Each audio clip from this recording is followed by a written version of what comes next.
तो चलिए आज बात करते हैं ताजिकिस्तान की। एक ऐसा देश जिसकी पहचान ही आप कह सकते हैं उसके ऊंचे ऊंचे शानदार पहाड़ों से हैं। ये पहाड़ सिर्फ जमीन का एक टुकड़ा नहीं है, बल्कि ये इस राष्ट्र की पहचान का एक अटूट हिस्सा है। अच्छा, ताजिकिस्तान को समझने के लिए ना बस एक आंकड़ा दिमाग में रखना है।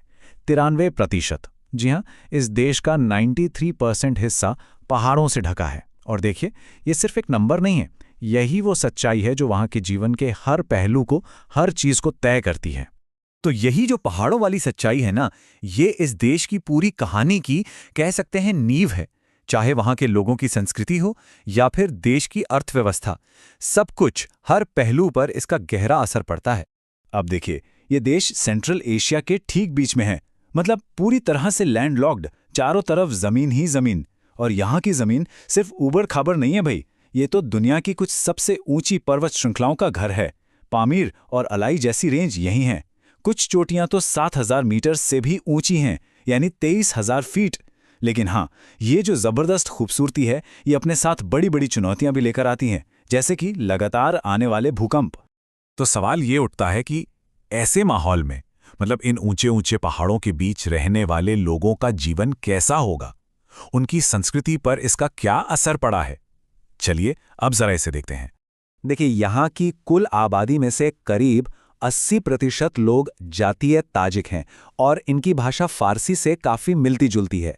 इसके अलावा एक अच्छी खासी लगभग 15% आबादी उज़्बेकों की भी है। तो ये जो ताजिक मेजॉरिटी है, वही इस इलाके की एक बहुत ही समृद्ध सांस्कृतिक विरासत को आगे बढ़ाती है। और देखिए, किसी भी जगह की संस्कृति को समझना हो ना, तो वहाँ के खाने को ज़रूर देखना चाहिए। यहाँ का खाना बहुत पौष्टिक होता है। जाहिर है, पहाड़ों की ऊंचाई और ठंडे मौसम के हिसाब से ही बनाया गया है। और इसका सबसे बढ़िया उदाहरण है इनकी नेशनल डिश, जिसे कहते हैं आश। आलश के अलावा भी बहुत कुछ है, जैसे मंती, ये एक तरह के स्टीम डम्पलिंग्स होते हैं, और शोरबो, जो एक बहुत ही मज़ेदार और पौष्टिक सूप है। तो ये व्यंजन सिर्फ खाना नहीं है, आप समझिए, ये ठंडे पहाड़ी मौसम में गर्मी और आराम देने का एक तरीका है, एक तरह का सांस्कृतिक अनुभव है। अब भले ही ये जगह दुनिया के नक्शे पर थोड़ी दूर दराज लगती हो, लेकिन इसका इतिहास, ओहो, बहुत ही नाटकीय रहा है। ये एक ऐसा चौराहा रहा है जहां बड़े बड़े साम्राज्य बने, व्यापार हुआ और साथ ही जबरदस्त संघर्ष भी हुए। सदियों तक जो मशहूर सिल्क रोड था, ये इलाका उसकी एक बहुत ही ज़रूरी, आप कह सकते हैं, एक जीवन रेखा था। यही वो रास्ता था जो पूरब और पश्चिम को आपस में जोड़ता था। इसकी हिस्ट्री पर नज़र डालें तो पता चलता है कि यहाँ पर सदियों तक बाहरी ताकतों का राज रहा। सामानी साम्राज्य से लेकर मंगोल आक्रमण, फिर रूसी साम्राज्य और उसके बाद सोवियत संघ का हिस्सा बनना, ये सब हुआ। और फिर 1991 में आखिरकार आज़ादी तो मिली, लेकिन आज़ादी के ठीक बाद एक बहुत ही विनाशकारी गृह युद्ध छिड़ गया। इस युद्ध ने देश को कई सालों तक झकझोर कर रख दिया और इसकी अर्थव्यवस्था को बुरी तरह से बर्बाद कर दिया।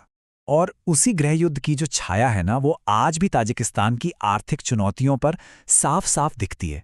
उसी ने देश को एक ऐसे मुश्किल रास्ते पर लाकर खड़ा कर दिया है जहां से आगे बढ़ना आसान नहीं है। तो आज देश की अर्थव्यवस्था की तस्वीर कैसी है? देखिए, ये देश मुख्य रूप से एल्यूमिनियम और कपास जैसे कच्चे माल को एक्सपोर्ट करता है, लेकिन वहीं दूसरी तरफ अपनी ज़रूरी चीज़ों के लिए, जैसे कि ईंधन और मशीनरी, इसे पूरी तरह से इंपोर्ट पर निर्भर रहना पड़ता है। अब ये जो असंतुलन है ना, इसी की वजह से इकोनॉमी हमेशा एक तरह से कमज़ोर बनी रहती है। और इन सारी चुनौतियों का नतीजा क्या है? नतीजा ये है कि ताजिकिस्तान आज भी सेंट्रल एशिया का सबसे गरीब देश है। और ये आंकड़ा देखिए, देश की लगभग 30% आबादी आज भी गरीबी रेखा से नीचे गुजारा कर रही है। तो फिर इकोनॉमी चल कैसे रही है? एक बहुत बड़ा सहारा है वो पैसा जो बाहर काम करने वाले ताजिक लोग अपने घर भेजते हैं। देश में मौकों की कमी है, इसलिए लाखों लोग खासकर रूस में काम करने जाते हैं, और वहां से जो पैसा वो घर भेजते हैं ना, जिसे रेमिटेंस कहते हैं, वो देश की अर्थव्यवस्था के लिए एक तरह से लाइफलाइन का काम करता है। तो इन सारी चुनौतियों को देखते हुए ये सवाल उठना लाजमी है कि पहाड़ों के इस देश का भविष्य क्या है, आगे का रास्ता क्या है। मजे की बात यह है कि देश का भविष्य शायद उन्हीं पहाड़ों में छुपा है जो आज तक इसकी सबसे बड़ी चुनौती भी रहे हैं। जैसे इन पहाड़ों से निकलने वाली नदियों का इस्तेमाल करके हाइड्रो इलेक्ट्रिसिटी यानी पन बिजली पैदा करना, या फिर यहाँ मौजूद खनिज भंडारों का सही से विकास करना। लेकिन हाँ, इसके साथ साथ शिक्षा और नए बिजनेस को बढ़ावा देना और सबसे जरूरी भ्रष्टाचार को कम करना भी उतना ही अहम होगा, ताकि देश में निवेश आ सके। तो आखिर में सवाल यही बचता है कि ताजिकिस्तान अपनी इस पहाड़ी विरासत का, जो उसकी पहचान भी है और चुनौती भी, एक समृद्ध भविष्य बनाने के लिए कैसे लाभ उठाएगा। ये देखना वाकई दिलचस्प होगा कि ये राष्ट्र अपनी प्राचीन विरासत और अपनी आधुनिक आर्थिक जरूरतों के बीच संतुलन कैसे बनाता है।